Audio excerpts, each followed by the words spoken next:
Hey there, welcome back to yet another episode of H20 Coutons. I'm Jennifer. I will be doing a short segment, and I do believe that we'll be keeping them relatively short from here on out. Nobody's got time to listen to these hour to 2 hour long podcasts, so keeping it real. Anyway, so I thought I would just do an episode by myself and touch on some current news I find pretty interesting. I'll start out with, obviously, we have a new 47th president who had his inauguration today. I'll be upfront.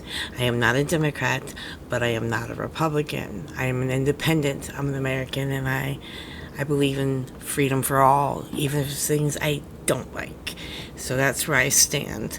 However, I don't have hate in my heart for anyone. I hope he does a fantastic job, and if he doesn't, you'll surely hear about it. Here we are. So, moving on, there is some celebrity news here that I thought I would discuss really quick. The whole Justin Baldoni and Blake Lively lawsuit. Just stick with me for a moment, because I know we're all tired of hearing about this. I am too. But I thought it was interesting. I found out, I did a little research myself, because I don't like anyone telling me what I should think and pushing their agenda on me. So I'm going to try to always walk a line neutrally on H20 Coutons, but I'm human. I will sometimes slant a little, but I do try to keep an open mind. With that said, I did not know the depth of which this whole thing with Blake Lively and Justin Baldoni goes. At any rate, basically, that obviously Blake Lively and Taylor Swift are best of friends. But what I didn't know is I knew that Taylor had 6 albums that she made with, I believe it's Big Machine Records. Yes. And there was a 6 studio album deal, and she signed that at 15 years old, finished her contract, and this was in 2005. In 2018, she decided she wants out of the contract. She's done with BMR. She's not going to resign. She's going to sign up for Public Records, because they said that she could have control of her masters, of which she could not get through BMR. So, BMR, Big Machine Records. At any rate, I guess at some point she went to Scott Borchetta and said, hey, and he's a BMR, and said, I would like to buy my masters. And he said, no, the only way I'm going to let you do that is basically, here we are, you give me a new album, I'll give you one of the 6 and you can earn it. So in short, that would have always been this never-ending little cycle. So moving forward, he also knew that Taylor had very strong opinions for a man named Scooter Braun. Scooter Braun, or Braun, I'm not really sure how to pronounce that, to be fair. He sold it to him, all of the masters, for $300 million, which, wow. At any rate, it becomes this big thing. Taylor said her feelings were hurt because she had always asked for them, and then he goes and sells them to the one person that she doesn't care for in particular. Now we're November 15th, 2019. I guess Swift alleges that Scooter Braun and Scott Borchetta are exercising tyrannical control over her music and not allowing her to perform any of their songs at the AMAs in 2019. In March 2020, he decides, Scooter Braun, that he's going to sell her masters to a company called Shamrock Holdings for the same exact amount that he bought them for. So this was just like a no money move. With that said, I guess according to Taylor, they contacted her and said, hey, we're not supposed to tell you about this deal, or he said it would be over but we don't want you to find out the way that you did when Scott Porchetta sold your masters to Scooter. She found out like when everybody else did. And respectful, nonetheless. And the deal went through and they now own it and Scooter doesn't have it anymore. I guess she had also, however, according to Taylor, had asked Scooter if she could buy them. And evidently, he had supposedly told her, yeah, sure, I'll do it. But I need you to sign an NDA, a non-disclosure agreement. And that NDA would state that she would never talk about him negatively. Taylor's just not one to give in to anything. And I actually have to respect that, no matter, I'm not much of a Taylor fan, but I don't think she's awful by any stretch of the imagination. She's just not my thing. But she decides, okay, fine, I'm going to redo all of my masters, rewrite all of my songs, put them back out there. There'll be your version and there'll be mine. And I believe this is before the Shamrock Holdings purchase. I'm not sure. I did not verify that.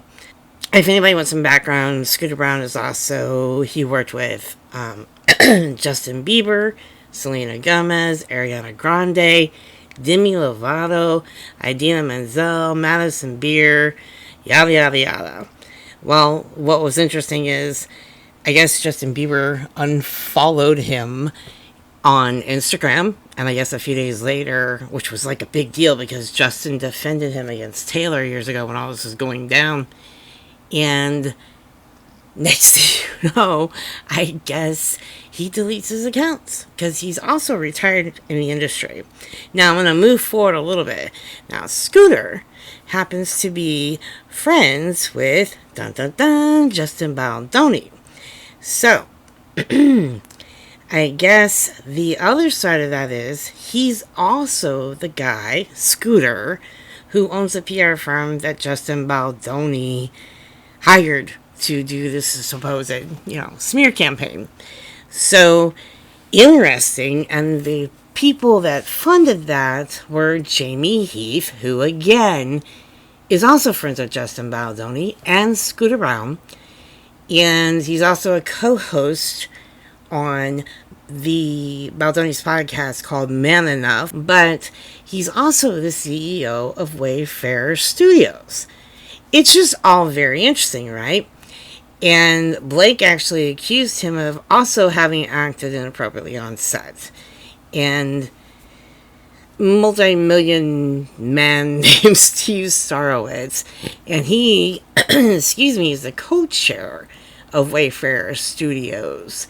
And he also knows Scooter. And he's also the one that's supposedly funding all this. And according to Blake, on the night of the premiere, he approached her and said that he would be willing, let me see, the quote is from her, that he allegedly said he was prepared to spend $100 million to destroy her life and her family's. And that was on Yahoo. As far as that goes, Wayfarer, the company, is also behind Baldoni's weekly podcast called Man Enough, which aims to explore gender roles and avoid polarizing and demonizing men and masculinity. So that was reported in the LA Times. And the thing I want to mention is, let's not forget that Baldoni literally signed a agreement to stop his bad behavior via the protection for return to production agreement. So, all very interesting. I don't really know how it's going to turn out. I don't even know if it's going to actually make it to court or if these two will settle. Either way, I just thought that was something that people should know because it's not something that's been put out there. Not often. At any rate, moving on. So, in other news, the other thing that also has been in the news is Twitch. His wife, rest in peace, Twitch. You were so remarkable. I wish you could have gotten the help that you needed. I understand mental health is hard, and not everybody gets out of it alive. And dying by suicide is just, it's horrible to me. I don't understand how we're still in this position.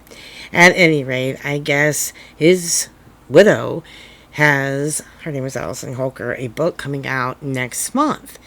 And people are just going crazy because I guess she's mentioned something about whatever he went through as a child.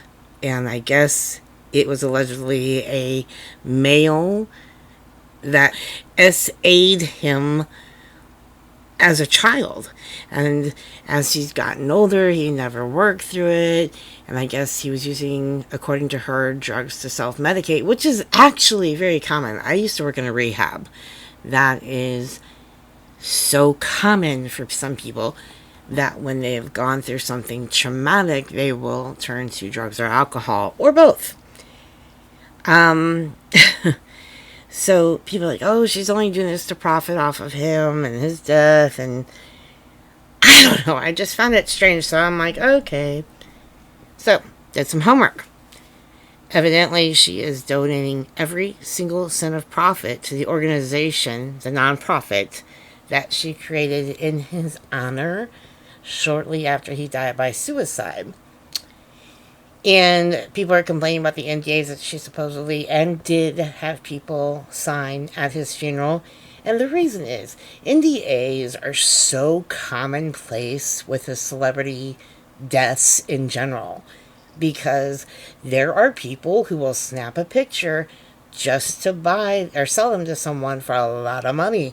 And so she was protecting him from that. And there's nothing wrong with that, in my opinion. I guess she also, according to her daughter, still talks to Twitch's mom once a week, sends him pictures of the kids, and they live in a completely different state. And I guess prior to Twitch's passing, she only saw the kids once to twice a year anyway, and it's, I guess, pretty much been the same. So nothing has been different in that regard. And I guess also something mentioning that's important to mention rather is, I guess the book is not really about Twitch. It's about her and her family's experience on dealing with the death of a loved one when they die by suicide. It's powerful. It's different than someone dying a normal death. Every death is different, and there are always ways that people do not understand until they've had the experience. But having known plenty who have had the experience, it's something that it's hard. And she has a right to tell that story. It's not anybody's right to tell her, in this again, all in my opinion, you can't tell your story, blah, blah, blah. And I understand. That's because they don't think she can write her story. She go ahead, but leave Twitch's part of it out. The thing is, it's so important from me of what I look at it. I try to look at things from a different view. And trying to put myself in people's shoes and going, oh my gosh, because everything's not as black and white as people like to make things. And in my opinion, she finally gave Twitch a voice that he could not find when he was living. And she's doing that in the book. And if the person who's alive who did this SA to Twitch, because, you can still go after them. There's no end to when those charges can be filed. It's just something that makes me go, why are people so suddenly against this book? And his family's coming out of the woodwork. Don't post about it. Don't post about it. And I am not saying it is definitively something that somebody in their family did, but what if it is, that makes me wonder, like, ooh, why are you so mad? And it's one man is responsible for Twitch's pain, Allison's pain, Leslie, their oldest daughter's pain, their minor children's pain, the whole family, their friends. This one person years ago, whether it was a one-time deal or repetitively, I am not privy to, but it doesn't matter. It was one time, and that one moment in time set a series of events that happened, and everybody is now putting the fault of that indirectly onto Allison. And I find that strange because I guess we just have to find someone to blame.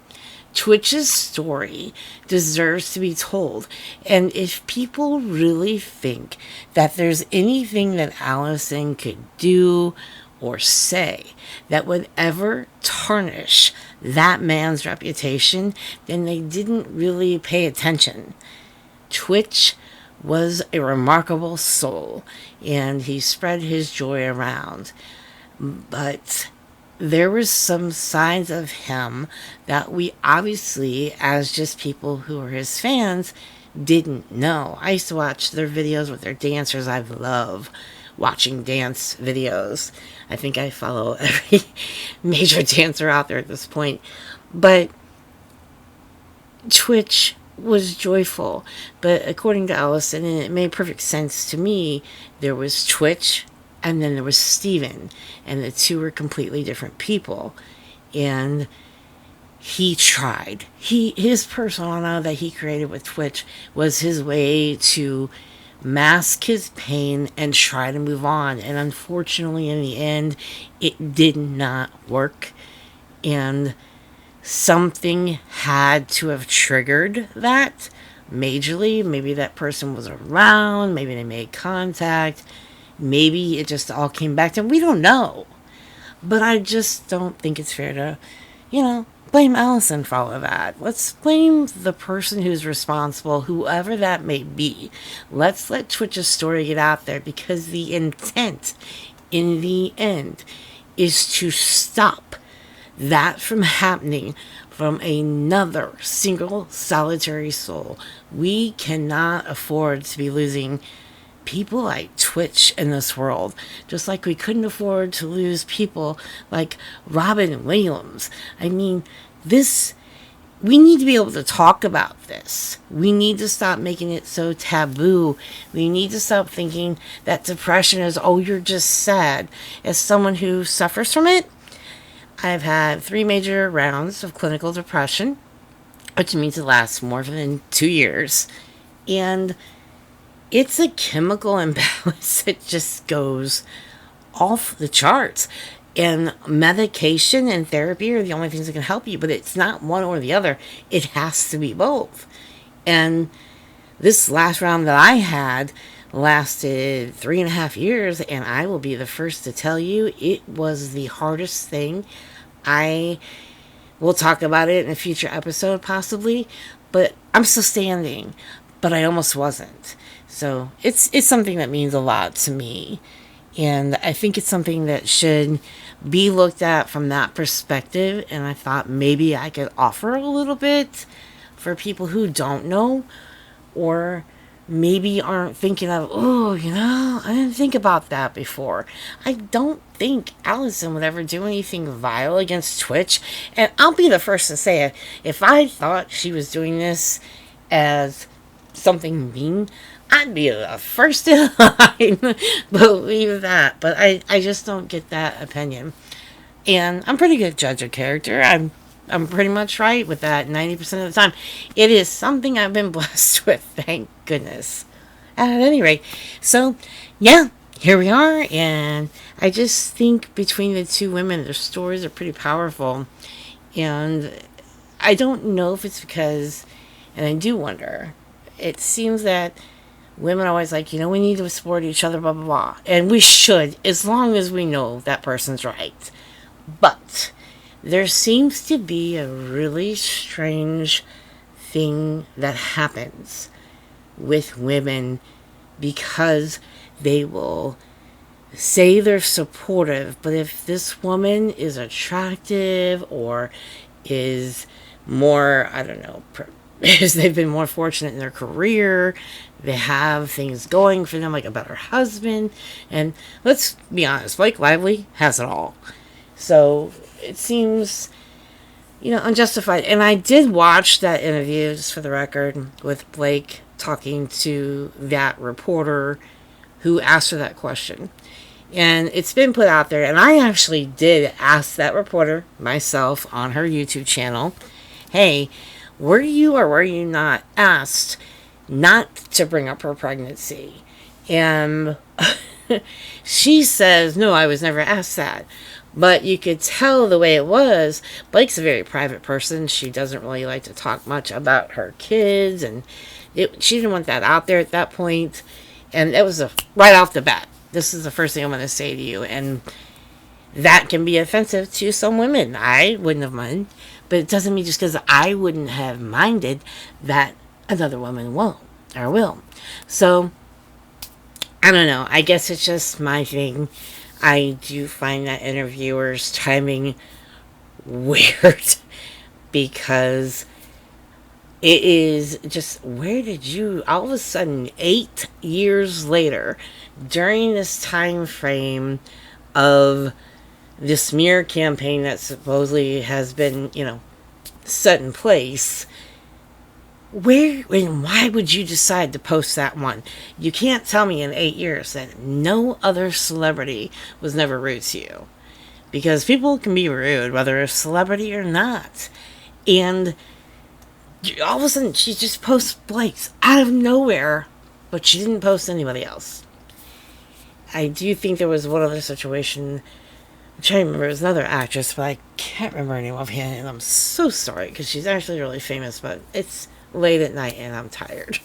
But yeah, I just think it's something that needs to be looked at. It's suspicious to me, the timing. I think there's her side, his side, and somewhere in the middle there is truth. But there is a video clip, and I have it because I thought it interesting, where Justin Baldoni was being interviewed about the role. Now, I've never read this book, nor have I ever seen the movie. I know the basics of what it's about. And I guess, it's not I guess, I watched it, and he started to say something, and his wife was standing to him on his right. And she looked at him like, what? Like, this is news to me. I'm just going to insert a little audio of that clip for you right here. That might also explain why you chose the most controversial role of playing Ryle and not Atlas. I think that there is a little bit of Ryle in everybody. I wanted to explore the part of myself that maybe had some darkness and some shadow that I think I'd been afraid to explore for a long time. I think for a long time I wanted to be a good person, and I kind of ignored that part. And so getting a chance to go in as an actor started healing to direct some of that stuff up. Messy, but healing. That actually can be found on Entertainment Tonight's Facebook page. It was posted back in May of 2024, and then again when the lawsuit went live. So look into yourself. You make your own judgment.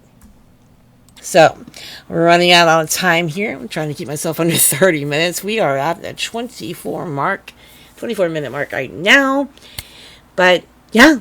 So, hopefully, this was a good first short episode. I think I'm going to keep it at this format if you guys are in agreement. Please do give me feedback. Let me know. Obviously, we want to be heard. Obviously, there's things we want to do, and we'll still have our occasional long formatted, podcasts, but I think it's important that we make this also about the people who listen in, because nobody has that kind of time anymore. It doesn't matter if you're homebound, if you're a single mom, a married dad, kids or no kids, businessman or not, nobody in this day and age has a lot of time. With that said, I really do hope, and I'm going to end it with this, that the next 4 years do improve. I do think we're in for a very difficult ride. I do think there are people at play involved that should not be. But again, it's an opinion. It doesn't mean I'm right. And we also need, God, I really hope you all hear me, need to stop bashing one another because we have different political views, different religious views, different musical ideas, movies, and whatever. Allow differences. It's okay if someone has a different opinion than you.